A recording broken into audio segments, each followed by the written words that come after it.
सितंबर 1997 उत्तर प्रदेश के सीतापुर डिस्ट्रिक्ट में तैनात आईपीएस ऑफिसर अजय राज शर्मा को उस समय के उत्तर प्रदेश के मुख्यमंत्री श्री कल्याण सिंह का कॉल आता है। वो उनसे तुरंत इमीडिएटली मिलना चाहते थे।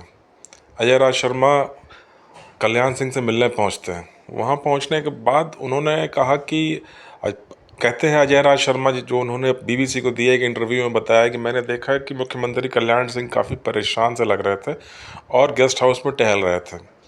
तो जब उन्होंने कारण पूछा मिलने का अचानक, तो उन्होंने कहा कि कुछ परेशानी है लॉ एंड ऑर्डर की, जिसमें कि ये आपने श्री प्रकाश शुक्ला का नाम सुना होगा। ये आजकल ऐसे ऐसे क्राइम कर रहा है और इतना फ्रीक्वेंटली, इतने मतलब भयानक ढंग से करता है कि ये सनसनी बन जाती है, न्यूज़ हेडलाइंस बन जाती है और हर रोज़ मुझे अपोजिशन को जवाब देना पड़ता है असेंबली में। ये मेरे लिए जो है अब मुंह छुपाने वाली बात हो गई है। तो अजय राज शर्मा ने कहा कि ये तो लॉ एंड ऑर्डर की एक प्रॉब्लम है, इस बारे में हम भी अवगत हैं, लेकिन आपकी जो परेशानी दिख रही है वो इससे कहीं ज़्यादा दिख रही है, तो और भी कोई वजह हो तो आप मुझे बताएं। तो कल्याण सिंह ने कहा कि इससे बड़ी वजह ये है कि सीधे तौर पे मेरी जान को भी ख़तरा है इस क्रिमिनल से। ये बात सुन के अजय राज शर्मा चौंक जाते हैं। उन्होंने कहा, सर ऐसी क्या बात है, क्रिमिनल्स तो बहुत हैं यूपी में या इंडिया भर में, लेकिन इतनी औकात नहीं होती कि वो सीधा चीफ मिनिस्टर का मर्डर कर सके। तो कल्याण सिंह ने कहा कि तुम समझते नहीं हो, इसने जो है 5 करोड़ रुपए की फिरौती ली है, सॉरी 5 करोड़ रुपए की सुपारी ली है मुझे मारने के लिए। एक तरह से कॉन्ट्रैक्ट किलिंग का इसने कॉन्ट्रैक्ट लिया है 5 करोड़ रुपए में कि मैं कल्याण सिंह मुख्यमंत्री को मार दूंगा। और इस गैंग के पास वो कैपेबिलिटी है कि वो ऐसा कर सकते हैं। ये आज के समय यानी उस ज़माने में एक चीफ मिनिस्टर की जो भी सिक्योरिटी होती थी, कल्याण सिंह को डर था कि वो उसे भेद कर उनकी हत्या कर सकता है।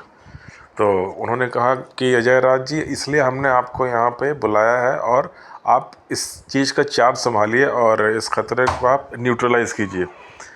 तो इस पे अजय राज शर्मा ने कहा कि ठीक है, मैं इसके लिए एक अलग से आपसे परमिशन चाहूँगा। इसके लिए मुझे एक नॉर्मल पुलिस फोर्स के अंदर एसटीएफ यानी स्पेशल टास्क फोर्स का परमिशन चाहिए, वो मैं बनाऊँगा। उसमें मैं ऑफिसर्स और जवान अपने हिसाब से चुनूँगा और इस पर जो आउट ऑफ टर्न कुछ जो पैसों का इंतज़ाम होगा, जो पुलिस के प्रोटोकॉल हैं, उसके एक्सेप्शंस लेने पड़ेंगे। वो परमिशन मुझे आपसे चाहिए। कल्याण सिंह ने उसे तुरंत सैंक्शन कर दिया। तो अब जब चलते हैं इस घटना के ज़रा सा बैकग्राउंड में। शिव प्रकाश शुक्ला वो नाम था जो कि 90s, खासकर लेट 90s में 1997, 98, मतलब 96 से लेकर 98 के बीच में यूपी में एक आतंक का पर्याय बन गया था। उसका जन्म गोरखपुर में हुआ था। वो एक ब्राह्मण परिवार में जन्मा था। उसके पिताजी एक स्कूल टीचर थे, कोई बहुत धनी परिवार का नहीं था वो। और 90 के दशक में यूपी में बाहुबलियों, खासकर पूर्वांचल में, वहाँ गोरखपुर वाले एरिया में एक होते थे हरिशंकर तिवारी और दूसरा वीरेंद्र प्रताप शाही। इन दोनों के बीच में जो है क्रिमिनल गैंग वॉर राइवलरी चलती रहती थी।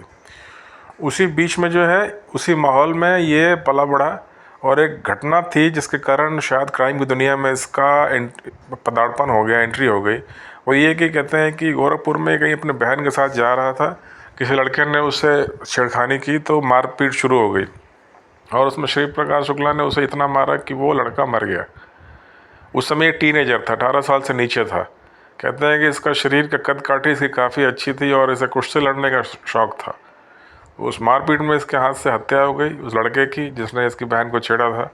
उसके बाद इसने सोचा कि अब जुवेनाइल एक्ट में शायद जेल वगैरह जाना पड़े, तो ये वहाँ से भाग गया, यूपी से भागा। फिर किसी तरह से जान पहचान के माध्यम से, चाहे जैसे भी, इंडिया छोड़ के ये कुछ दिनों के लिए थाईलैंड, बैंकॉक भाग गया था। इंडिया में ये नहीं था। थोड़ा समय के बाद जब केस थोड़ा ठंडा हुआ तो ये वापस इंडिया आता है, गोरखपुर पहुंचता है अपने होम टाउन। तो वहाँ चूँकि केस उस पर अब भी था, ये छिप छिप के ही रहता था और फरार ही रहता था। फिर क्राइम की दुनिया इसे ललचाने लगी, बहुत जल्दी नाम, शोहरत।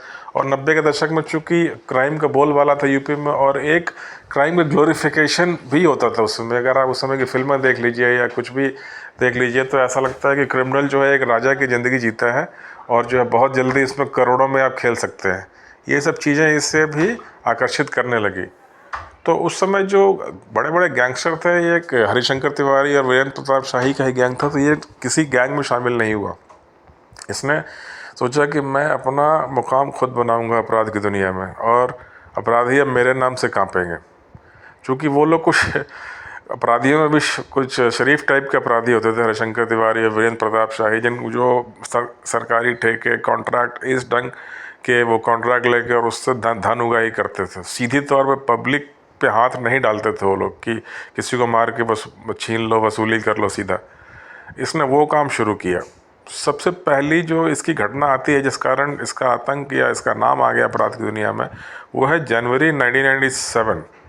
वहाँ पे लखनऊ में एक बहुत बड़े लॉटरी व्यापारी थे, लॉटरी ऑपरेटर विवेक श्रीवास्तव। उनसे इसने कुछ वसूली की धमकी दी। चूँकि उस समय इसे कोई जानता नहीं था, अपना नाम चमकाने के लिए, आतंक फैलाने के लिए इसने जो है जनवरी 1997 में उनके घर के सामने लॉटरी व्यवसायी विवेक श्रीवास्तव को गोली मार दी, और वो भी 20-25 गोलियां मारी। बॉडी उनकी छलनी हो गई थी सबके सामने शाम के समय। उसके बाद और इसने नाम भी बताया कि मेरा नाम ये है। तो पुलिस में नाम आ गया इसका, प्लस जो है आतंक एक तरह से फैल गया। उसके ठीक 2 या 3 महीने बाद जो वीरेंद्र शाही, जो कि हरिशंकर तिवारी के एंटी ग्रुप के एक तरह से वहाँ के माफिया थे, डॉन थे, जो भी थे, उनकी हत्या इसने की 31 मार्च 1997 को, वो भी दिन के 10:30 बजे लखनऊ में। कहते हैं उन्हें भी मतलब इसने पूरी गोलियों से छलनी कर दिया था, और जो है शरीर पे हर तरफ इसने गोलियां मारी थी। कहते हैं कि दिल का पता नहीं कि बाईं तरफ होता है, दाहिनी तरफ होता है, चेस्ट में, दोनों तरफ चेस्ट में 5-5 गोलियां मारी थी ज़मीन पे गिरने के बाद। इस ढंग की मतलब कुछ डिटेल्स बीबीसी को दिए हुए इंटरव्यू में बताते हैं स्पेशल टास्क फोर्स के जो उस समय के सदस्य थे। तो उसके बाद फिर अब इसका आतंक पूरी तरह से पूर्वांचल में फैलने लगा था। इसने कहते हैं कि छोटे तौर पे वसूली शुरू कर दी थी धमकी देके, और उसके बाद फिर इसने मई 1997 में एक और बड़ा कांड किया, जब इसने मूलराज अरोड़ा नाम के एक बिल्डर होते थे लखनऊ में सबसे बड़े, उनका अपहरण कर लिया उनके ऑफिस के सामने से, और कहते हैं कि लगभग 2 करोड़ की फिरौती लेने के बाद उनको छोड़ा।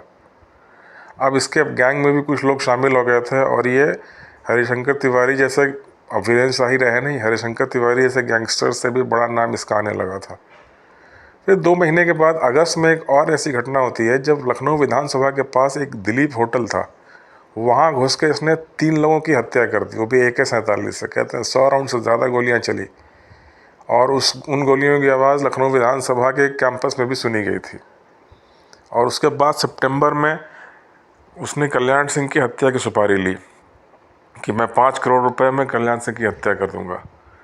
तो उसके बाद फिर कल्याण सिंह ने वहाँ के senior IPS officer Ajay Raj Sharma को बुलाया और इस काम का जिम्मा सौंपा, जो मैंने इस वीडियो के शुरू में बताया है।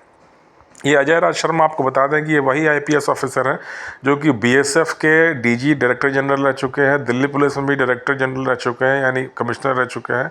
और आपको याद होगा संसद में जो हमला हुआ था 2001 में, उसमें दिल्ली पुलिस के कमिश्नर यही अजय राज शर्मा थे, और इन्हीं की देख रेख में उस पार्लियामेंट पे हमले, संसद पे हमले की इन्वेस्टिगेशन हुई, और उस केस को सॉल्व किया गया। अफजल गुरु की गिरफ्तारी हुई, और बाद में जाके उसे फांसी भी हुई। ये वही अजय राज शर्मा उस समय एक सीनियर IPS ऑफिसर, शायद DIG या IG की रेंज पे होते थे, और यूपी में तैनात थे, जिन्हें कल्याण सिंह ने यह जिम्मा सौंपा था श्री प्रकाश शुक्ला को ख़त्म करने के लिए। तो फिर उसने, जैसे मैंने शुरू में बताया वीडियो के, कि स्पेशल टास्क फोर्स बनाने की परमिशन मांगी अजय राज शर्मा ने, जो कि परमिशन उन्हें इमीडिएटली मिल गई, सैंक्शन कर दिया चीफ मिनिस्टर ने।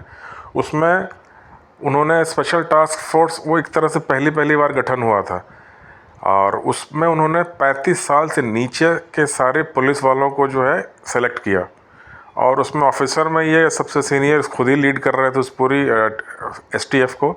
उसके अलावा उसमें उन्होंने लखनऊ के सीनियर SSP अरुण कुमार और लखनऊ के हज़रतगंज के CO circle officer Rajesh Pandey को भी अपने साथ शामिल किया, और श्री प्रकाश शुक्ला की सर्विलांस शुरू कर दी गई।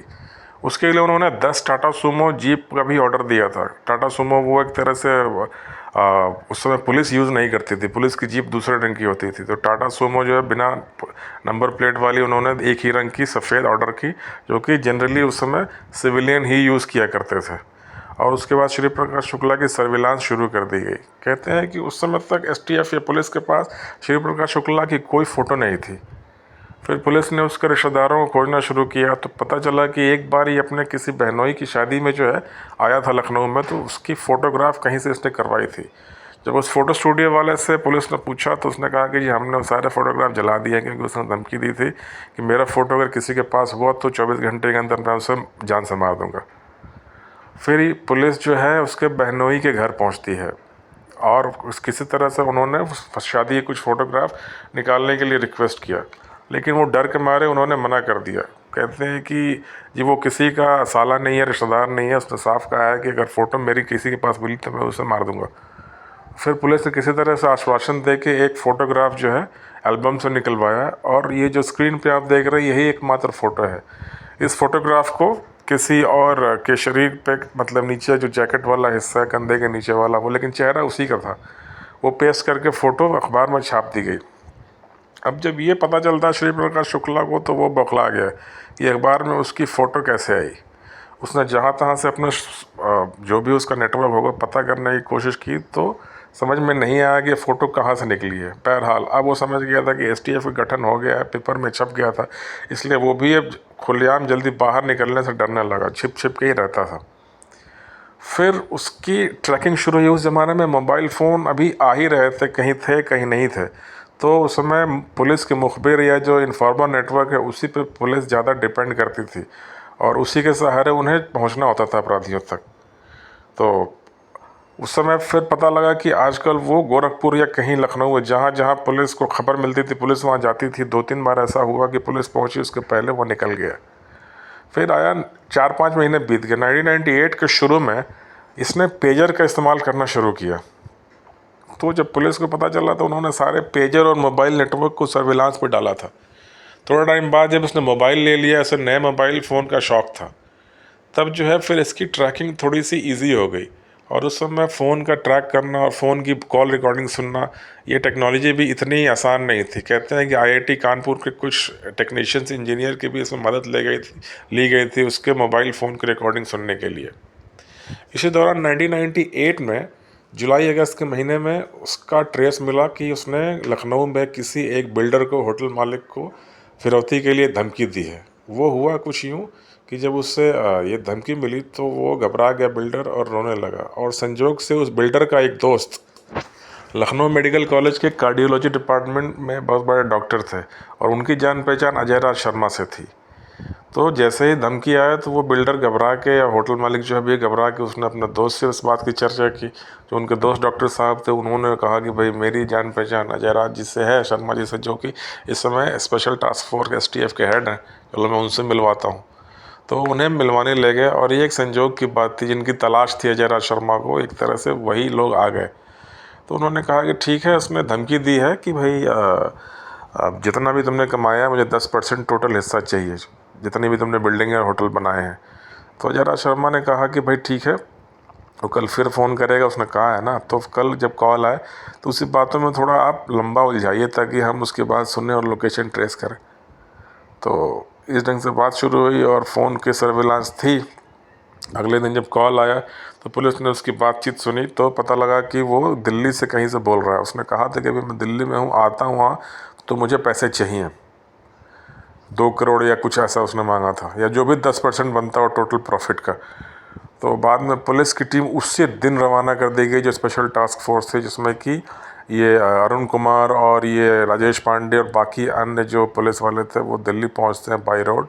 और जाके उन्होंने उस लोकेशन का पता किया तो पता चला कि वो ग्रेटर कैलाश के एरिया से किसी बूथ से फ़ोन आया था। तो पुलिस वाले जो है पहले तो कहीं और रुके थे, अगले दिन जब फिर फ़ोन आया तो उसकी ट्रैकिंग ऑन की गई तो पता चला ग्रेटर कैलाश में कहीं है फिर से।